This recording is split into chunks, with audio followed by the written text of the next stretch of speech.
fjala e Zotit është vështirë me të përtua në jetën e njerëzve të shoqërisë, ka njerë të kishës të personave.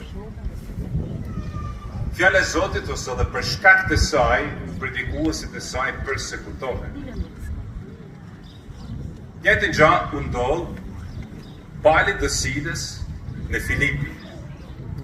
Filipi, për me u kuptu, është në veri të Kavallës, në Greqinë e sotme, ku në 2 orë nga Selaniku. Aty ku është shkruajt edhe Ungjilli i Lukës. Aty ekziston edhe sot e kësaj dite vendi i burgimit të Palit.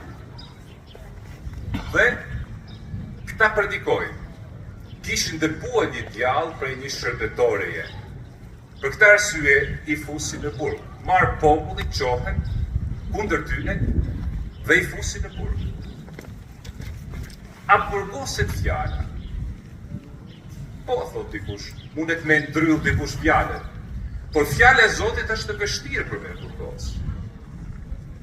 Njerëzit që shpallin fjalën mund të dhe t'i burgosin. Duhen mundësisht me armëll gojën. Duhet mundësisht që mos me thanë të vërtetën, mos me thanë vlerat në të cilët bazohet një shoqëni.